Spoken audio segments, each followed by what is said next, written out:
माता दी दोस्तों, इस साल अष्टमी 29 मार्च बुधवार को पड़ रही है। हिंदू पंचांग के अनुसार अष्टमी तिथि की शुरुआत 28 मार्च बुधवार को शाम 7:02 पर होगी और 29 मार्च को शाम 9:07 पर समाप्त होगी। नवरात्रि के 8वें दिन मां महागौरी की पूजा की जाती है। इनकी उपमा शंख, चंद्र और कुंद के फूल से दी गई है।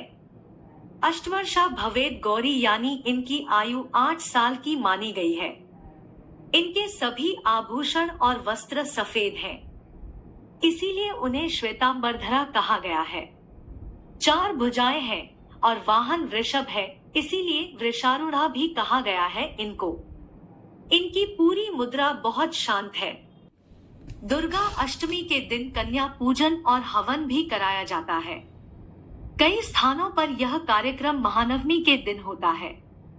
महागौरी की पूजा करने से पाप, कष्ट, रोग और दुख मिटते हैं। मनोकामनाओं की पूर्ति होती है। बच्चों की आयु बढ़ती है और सुख एवं समृद्धि आती है। महागौरी को अन्नपूर्णा, ऐश्वर्य देने वाली और चैतन्यमयी भी कहते हैं। आइए जानते हैं दुर्गा अष्टमी के दिन महागौरी की पूजा विधि के बारे में।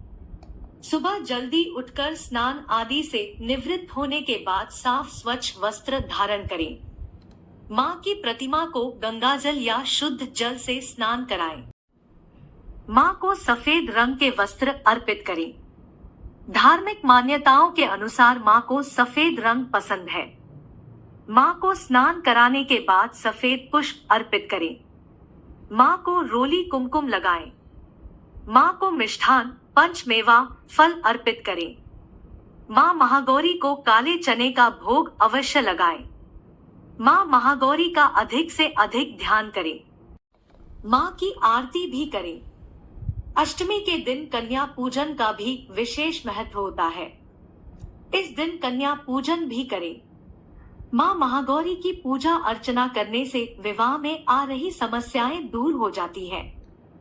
मां की कृपा से मनपसंद जीवन साथी मिलता है। मां महागौरी की आराधना करने से संकट दूर होते हैं। पापों से मुक्ति मिलती है। व्यक्ति को सुख समृद्धि के साथ सौभाग्य की प्राप्ति भी होती है। आइए अब माता महागौरी की कथा के बारे में जानते हैं।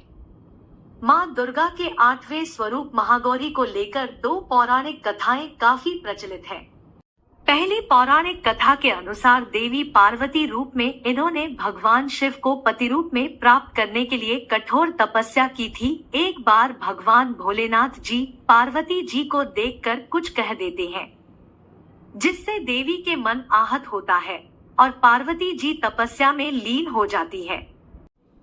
इस प्रकार वर्षों तक कठोर तपस्या करने पर जब पार्वती नहीं आती तो पार्वती को खोजते हुए भगवान शिव उनके पास पहुंचते हैं। वहां पहुंचे तो वहां पार्वती को देखकर आश्चर्यचकित रह जाते हैं। पार्वती जी का रंग अत्यंत ओजपूर्ण होता है। उनकी छटा चांदनी के सामन श्वेत और कुंद के फूल के समान धवल दिखाई पड़ती है। उनके वस्त्र और आभूषण से प्रसन्न होकर देवी उमा को गौरवर्ण का वरदान देते हैं। वहीं दूसरी पौराणिक कथा के अनुसार भगवान शिव को पति रूप में पाने के लिए देवी ने कठोर तपस्या की थी, जिससे इनका शरीर काला पड़ जाता है।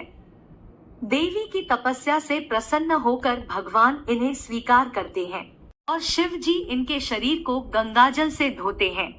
तब देवी विद्युत के समान अत्यंत कांतिमान गौर वर्ण की हो जाती है तथा तभी से इनका नाम गौरी पड़ा। महागौरी जी से संबंधित एक अन्य कथा भी प्रचलित है, जिसके अनुसार एक सिंह काफी भूखा था।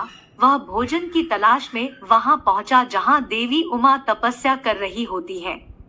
देवी को देखकर सिंह की भूख बढ़ गई, परंतु वह देवी के तपस्या से उठने का इंतजार करते हुए वहीं बैठ गया। इस इंतजार में वह काफी कमजोर हो गया। देवी जब तब से उठी तो सिंह की दशा देखकर उन्हें उस पर बहुत दया आती है और मां उसे अपना सवारी बना लेती है, क्योंकि एक प्रकार से उसने भी तपस्या की थी। इसलिए देवी गौरी का वाहन बैल और सिंह दोनों ही है। तो अगर आपको हमारी ये वीडियो अच्छी लगी हो तो लाइक और सब्सक्राइब करना ना भूले।